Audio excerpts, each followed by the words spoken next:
الحمدللہ الذی کفا والصلاة والسلام علی رسولہ الذی اصطفیٰ، اما بعد۔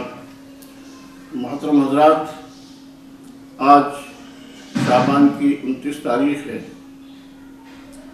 مسلمانوں کی ذمہ داری بنتی ہے اور یہ شرعاً ضروری بھی ہے کہ شعبان کی 29 تاریخ کو سورج غروب ہونے کے فوراً بعد چاند دیکھنے کی کوشش کی جائے۔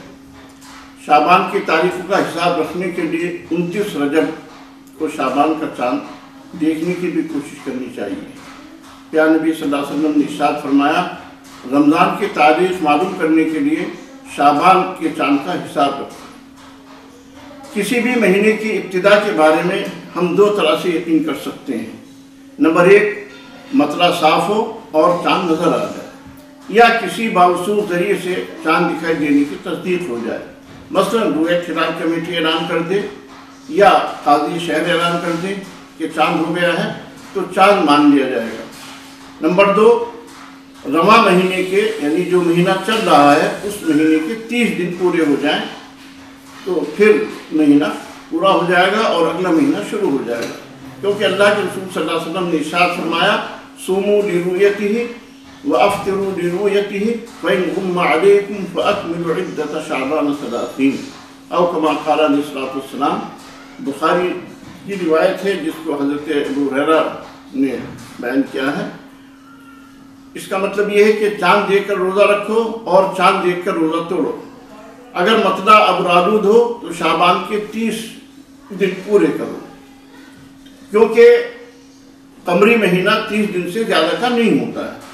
جب 30 دن پورے ہو جائیں تو قمری مہینہ پورا ہو جاتا ہے۔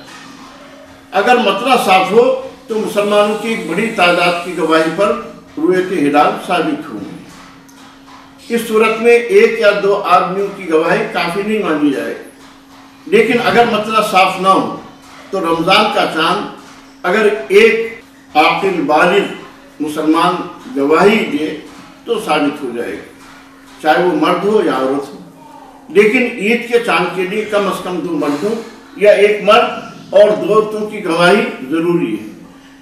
صرف 4 عورتوں کی گواہی بھی کافی ہوگی، یعنی رمضان کے لیے 1 مرد کی گواہی اور عید کے چاند کے لیے 2 مردوں کی گواہی ہونی چاہیے اگر مطلع ابرآلود ہے، اور اگر مطلع صاف ہے تو کئی آدمیوں کی رؤیت سے اور چاند کو دیکھنے کے بعد مہینے کا آغاز مانا جائے گا۔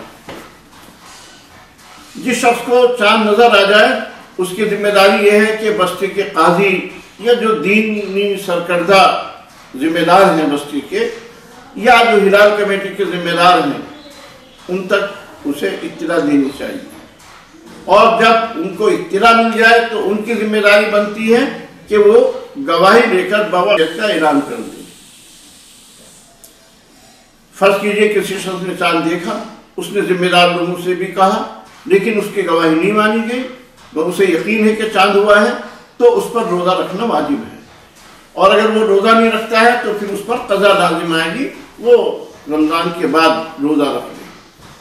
یہ بات بھی یاد رکھنی چاہیے، جیسا کہ آج کل کہا جاتا ہے کہ چونکہ علم حیض اور علم فلکیات اور یہ شمس و قمر اور زمین کی رفتار سے پتہ چل جاتا ہے کہ اس وقت چاند کہاں پر ہے، تو اگر چاند لوگ نہ دیکھ پائیں تو اس علم کی بنیاد پر ہمیں رؤیت کو تسلیم کر لینا چاہیے، لیکن یہ اسلامی نقطہ نظر سے صحیح نہیں ہے، اس لیے کہ اسلام ایک فطری دین ہے اور اس نے تمام اپنے احکام اور ہدایات کو فطرت کے مطابق بنایا ہے۔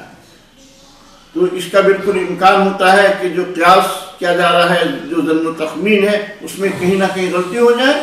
یہ وجہ ہے کہ جب نماز پڑھائی جاتی ہے، حالانکہ مائک سے اذان پڑھاتا ہے امام، لیکن پھر بھی ایک مکبر کا ہونا مسنون ہے کہ ایک مکبر تکبیر کہے، کیونکہ مائک کسی وقت بھی خراب ہو سکتا ہے۔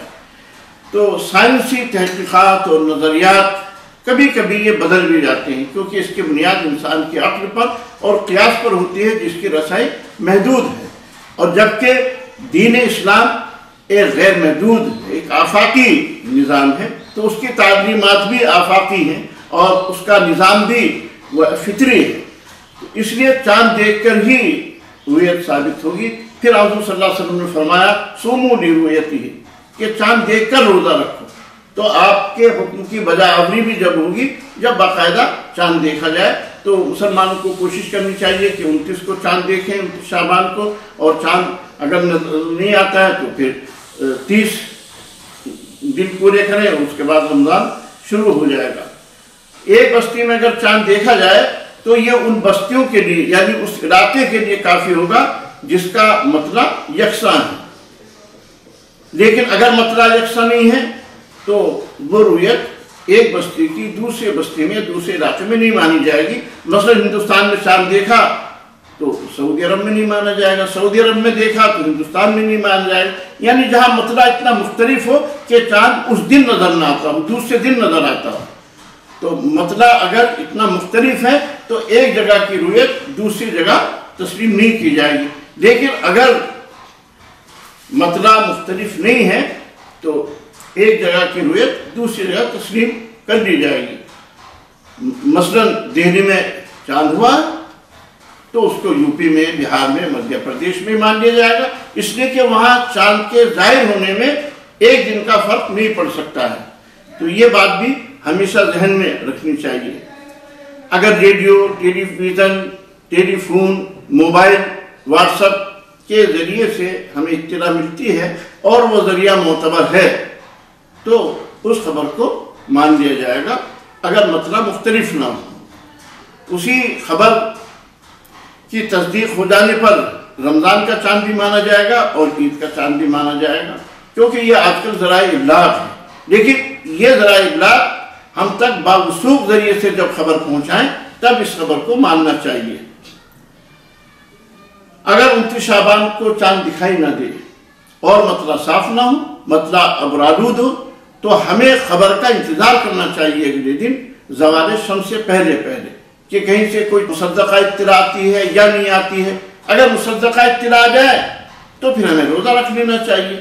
گویا کہ زوال شمس سے پہلے ہمیں انتظار کرنا ہے، کچھ کھانا پینا نہیں ہے. اور اگر چاند کی خبر آ جائے تو روزہ رکھنے، اور چاند کی خبر نہ آئے تو پھر کھا پی لیا جائے. البتہ اس طرح روزہ رکھنا درست نہیں ہوگا کہ اگر چاند ہو گیا تو رمضان کا روزہ ورنہ نفلی روزہ. کوئی یہ سوچ کر اگر روزہ رکھتا ہے 30 تاریخ کو، 29 کو چاند صاف چاند نظر نہیں آیا اور ابر آلود ہے فضا، تو پھر کوئی شخص اگر اس نیت سے روزہ رکھتا ہے کہ اگر چاند ہو جائے گا اس کی اطلاع مل جائے گی تو پھر یہ میرا رمضان کا روزہ ہوگا، اور اگر چاند نہیں ہوگا تو یہ میرا نفلی روزہ ہو جائے گا، تو یہ روزہ نہیں ہوگا، اس لیے کہ مشکوک روزہ ہے یہ. اور کوئی بھی عبادت شک کے ساتھ نہیں ہونی چاہیے، پوری یقین اور تیقن کے ساتھ گویا کی عبادت ہونی چاہیے. اگر 30 شعبان کو بھی چاند دکھائی نہ دے تو پھر اگلے دن یقینی طور پر رمضان کا مہینہ شروع ہو جائے گا اور سب کے لیے روزہ رکھنا ضروری ہوگا. جیسا کہ میں نے بتایا کہ قمری مہینہ 30 دن سے زیادہ کا نہیں ہوتا ہے، اور پیارے نبی صلی اللہ علیہ وسلم نے بھی یہ حکم دیا ہے کہ شعبان کے 30 دن پورے ہو جانے کے بعد روزہ رکھنا شروع کر دو. جب ہم چاند دیکھیں اور ہمیں چاند نظر آ جائے تو پھر ہمیں یہ دعا پڑھنی چاہیے: اللہ اکبر، اللہم اہلہ علینا بالامن والایمان والسلامتی والاسلام والتوفیق لما تحب وترضى ربنا وربک اللہ. اللہ سب سے بڑا ہے. اے خدا، اس چاند کو تو ہمارے لیے امن و امان اور سلامتی اور اسلام کا چاند بنا کر تو فرما، اور ہمیں توفیق عطا فرما ان معاملات کی جو تجھے پسند ہیں اور جن سے تو راضی ہوتا ہے، اے ہمارے رب اور اے چاند کے رب. وآخر دعوانا ان الحمدللہ رب العالمین.